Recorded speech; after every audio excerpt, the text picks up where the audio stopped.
Gents, what is going on? Today we're going to talk about beard growth by age. We're going to cover from your teens to mid 20s, 20s to 30s, 40s to 50s, and 60s and above. Now, before we jump into age specifics, let's lay the foundation of what actually influences beard growth. And those are three primary categories: your genetics, your hormones, and your lifestyle. So first off, genetics, and this is going to be a major player. Genetics determine how many hair follicles we have, the density and distribution of those hair follicles, and to a large extent, how responsive those hair follicles are to hormones such as testosterone and dihydrotestosterone, DHT, which we're going to touch on next. So your parents are a big part of your ability to grow a beard. Now, the next step are hormones, and specifically, we're going to talk about testosterone and DHT. Now, testosterone kicks in around puberty, and that's what's going to transition those fine vellus hairs to the dark terminal hairs. So, think peach fuzz to full beard. Testosterone is the driving force behind the transition of those hair follicles from those vellus hairs to those terminal hairs. Now, not only is testosterone and DHT responsible for that transition, it's also responsible for beard growth and health throughout your life. So those hormone levels are going to factor in to your ability to grow a beard and maintain a beard. But let's not forget, your hair follicle sensitivity to these hormones matters as well. So you can have really high testosterone and maybe not have a crazy full beard. You can also have low testosterone and have a big, robust, full beard. So it's not all one factor. All right, let's move on to lifestyle. Within lifestyle, we're talking about your diet, your exercise habits, and a few other habits that might be detrimental. So first off, for diet, specifically for beard and hair growth, we want to focus on foods that are rich in vitamins A, C, E, zinc, iron, proteins, and biotin. Now, there are a lot of hair growth supplements you can take, or supplements that claim to support hair growth, and those can have an impact on it. The best way to get it is through your diet. So basically, when it comes to beard health, it's just going to be like overall health. You want to have a diet rich in whole foods, fresh fruits, vegetables, leafy greens, lean proteins, eggs, dairy, things of that nature. We all know we should be eating that stuff anyway, right? But it does have an influence on both your skin and your beard health in addition to overall health. Next is exercise. So exercise in general is just going to increase our overall health, which is going to have an influence. Also, it's going to increase our circulation. So our circulatory systems will be more efficient, which is actually going to help move more nutrients to the hair follicles through that increased blood flow. And weight training will actually increase your testosterone. So specifically focusing on like the larger muscles like the legs, doing some compound lifts. But when you weight train, lift heavy weights, you are going to naturally increase your body's production of testosterone, which is going to have a positive influence on beard growth. Now, converse to that, what are some things that could actually inhibit your ability to grow a beard? Just an unhealthy lifestyle, right? Poor diet, lots of fast food, lots of processed foods, just like all this trash that seems to be everywhere these days. That's going to have an impact on your overall health, not just your beard health. Smoking, stress, lack of sleep, all those things are going to stress your system, and it's not going to be able to function at its optimal level. So ultimately, you want to focus on, well-rounded diet, getting your sleep, lowering your stress levels, stop doom scrolling, things like that. That's going to also have an impact on your beard growth. Now, will it be as substantial as your genetics and things like that? No, but it will help. And if you want to grow a full beard, you want to have everything working in your favor. All right, let's jump into it. Teens and 20s. The key here is patience. You're just getting started. You've gone through puberty. Your body's making these adjustments. That testosterone is starting to course through your system, starting to transition those vellus hairs into terminal hairs. Now, it's important to know it's not like a light switch that just flips on and, 1 minute it's all peach fuzz and the next day it's a big full beard. It doesn't work like that. These different hairs take time to transition over. The hair follicles take time to transition over. And I don't know about you, but in my high school, there was always like one guy that was like 7 foot tall. Every high school had him. And then there's also one guy in every high school that either had like a wicked full beard or like this insanely full mustache. And you're like, that's not the norm, okay? So don't compare yourself to those guys that have big, thick beards. As we all know, genetics and hormones play the biggest role here in growing your beard. So when you're in your teens and early 20s, just be patient. And what you can do is focus on your diet and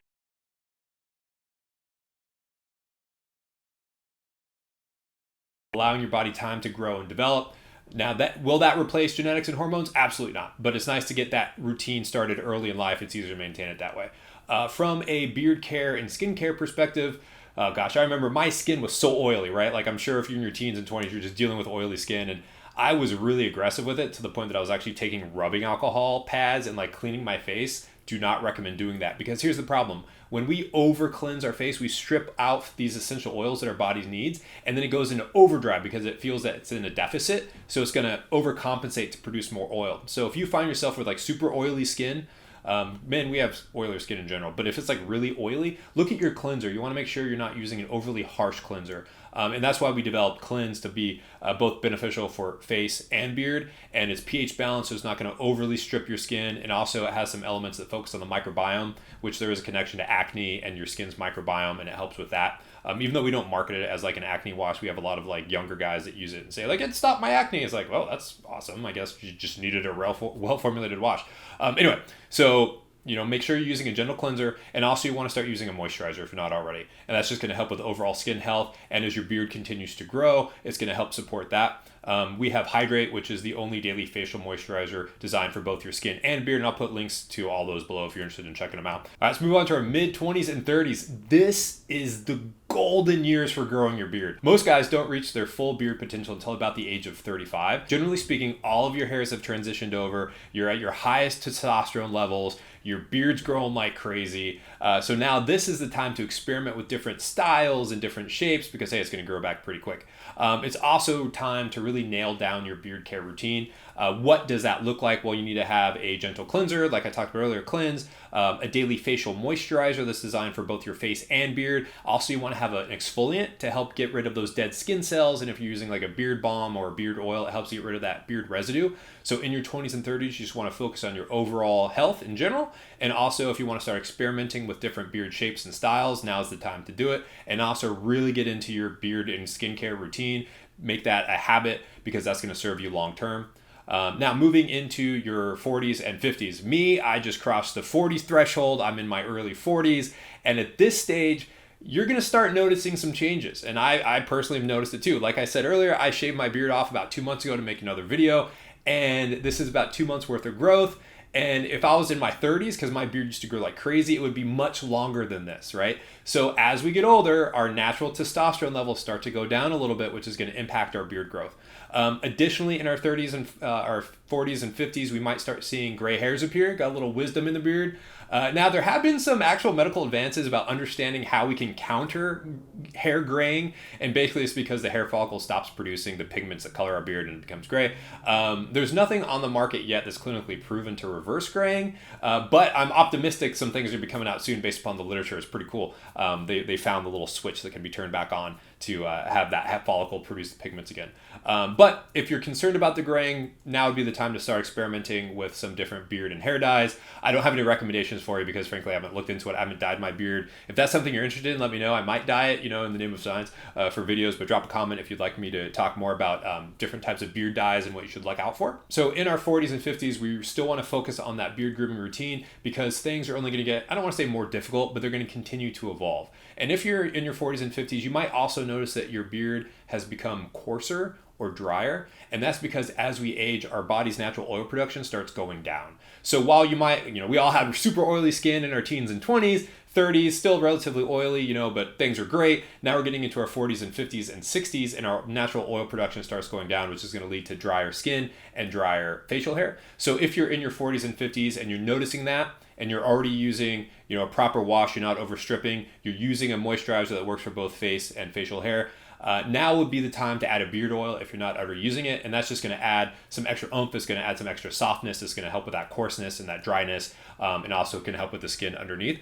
So if you are not already using a beard oil in your daily routine, now would be the time to look into it. And of course, we have a great beard oil called Soften, which it's amazing. I'll link that down below too if you want to learn more. All right, moving on into our 60s. So at this point, we are focused on health and comfort because our testosterone levels are going to continue to decline. Our oil production is going to continue to decline. And also our skin in general, we're starting to lose collagen. It's going to become more sensitive. So you want to look at your health and comfort. And by that, I mean the comfort. If you're using a pretty aggressive beard brush, maybe swap that out for a softer brush because our skin's more delicate. Our beard hair is a little bit more brittle. So you want to focus on using gentler products. All of our products will still work for you at this age because they are designed to be effective yet gentle. But if you're not using a beard oil, you definitely want to start using a beard oil because our bodies just aren't producing enough oil, especially if you have a longer beard. Now, if you have a shorter beard, might be okay. But if you notice your beard is brittle, or coarse or just more of a Brillo pad, that's totally normal. So don't be like, oh my gosh, what's going on? It's just part of the natural aging process. And this is when you're going to want to supplement it with a beard oil. And also, if you take collagen peptides or things like that, that might have an impact on your overall skin and skin elasticity and beard health. But those are just a few things to consider. So if you have any specific questions, drop them below. I hope you found this valuable. And if I missed anything, let me know. And we'll see you on the next one.